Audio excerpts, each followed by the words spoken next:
HSC পরীক্ষা 2025 প্রসঙ্গে কথা বলছি। দেখো, তোমাদের জন্য 4টি দুঃসংবাদ জানালো শিক্ষা বোর্ড। মূলত 4টি দুঃসংবাদ তোমাদের সামনে তুলে ধরবো।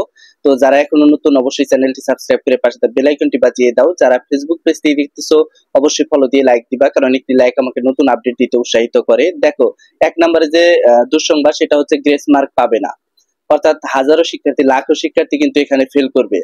অর্থাৎ তোমাদের জন্য এটা বড় ধরনের একটা দুঃসংবাদ হতে চলেছে যে এসএসসি 2025 সালে বলেছিল যে কোনো গ্রেস মার্ক হবে না। এইচএসসির ক্ষেত্রেও কিন্তু বলেছে, সেক্ষেত্রে যারা 8টা বা 7টা এমসিকিউ হবে সেক্ষেত্রে তারা কিন্তু পাশ করতে পারবে না, এটা মাথায় রাখতে হবে। দ্বিতীয়ত, সিকিউ খাতায় নাম্বার বাড়িয়ে দিলেও এমসিকিউ কোনো নাম্বার পাবে না।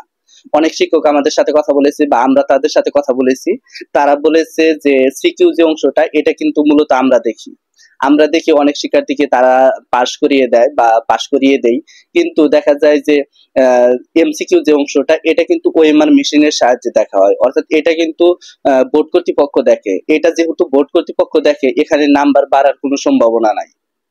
অর্থাৎ তুমি যে নাম্বার পাইছো, ওএমআর মেশিন এমন একটা প্রক্রিয়া যেখানে তুমি যে নাম্বার পাইছো এই নাম্বারেই তারা কিন্তু বরাদ্দ করে। 1 বা 2 নাম্বার যে বাড়াবে এমনটা কিন্তু বোর্ড কর্তৃপক্ষ করে না। বা প্রতি বছর আমরা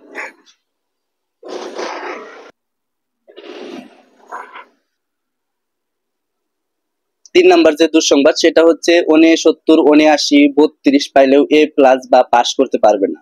অর্থাৎ অনেক শিক্ষার্থী দেখা যাবে যে 32 পাবে, 1 নাম্বারের জন্য 33 পাবে না। অর্থাৎ সিকিউ আর এমসিকিউ যোগ করার পরে দেখা যাবে 32 পাবে, বা ইংরেজিতে 32 পাইলো, প্রথম পত্র দ্বিতীয় পত্র মিলিয়ে দেখলো যে 32, 32, 64, সেক্ষেত্রে 2 নাম্বার বাড়িয়ে দিলে কিন্তু পাস করতে পারবে। সেক্ষেত্রে ওই সকল শিক্ষার্থীকে পাস দেওয়া হবে না। অনেক শিক্ষার্থী, অ্যাভেলেবেল শিক্ষার্থী কিন্তু এইরকম হবে যে 79 পাইবে, 1 নাম্বার বাড়িয়ে দিলে হয়তো বা 80 পাবে। কিন্তু শিক্ষা বোর্ড মানে সহৃদয়বান যে হওয়া, 2024 সালে 2023 সালে যারা পরীক্ষা দিয়েছিল তাদের ক্ষেত্রে কিন্তু 1, 2, 3 মার্ক গ্রেস মার্ক দেওয়া হয়েছে, কিন্তু 2025 সালের ক্ষেত্রে এটা কিন্তু দেওয়া হচ্ছে না। এটা কিন্তু বড় ধরনের একটা দুঃসংবাদ তোমাদের জন্য।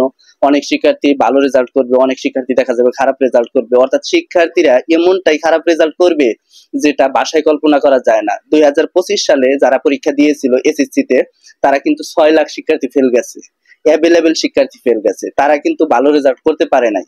তারা সে অনুযায়ী কিন্তু সাপ্লিমেন্টারি পরীক্ষা চাচ্ছে। অর্থাৎ তোমাদের ক্ষেত্রেও সাপ্লিমেন্টারি পরীক্ষা হওয়া দরকার। অর্থাৎ রেজাল্ট যখন পাবলিশড হবে তারপরে অকৃতকার্য যে সকল শিক্ষার্থী তাদের পরীক্ষা নেওয়া দরকার। তো 4 নম্বর যে দুঃসংবাদ সেটা হচ্ছে ওএমআর শিটে ভুল থাকলে ফেল আসবে। অর্থাৎ অনেকেই কিন্তু ওএমআর শিটে ভুল করবে, ওএমআর শিটে রোল নাম্বার লিখবে না, রেজিস্ট্রেশন নাম্বার লিখবে না, সেক্ষেত্রে তার কিন্তু ফেল আসবে। এখন অ্যাভেলেবেল শিক্ষার্থী আছে রোল নাম্বার, রেজিস্ট্রেশন নাম্বার ঠিক মতো লিখতে পারে নাই বা সেট কোড ঠিক মতো লিখতে পারে নাই,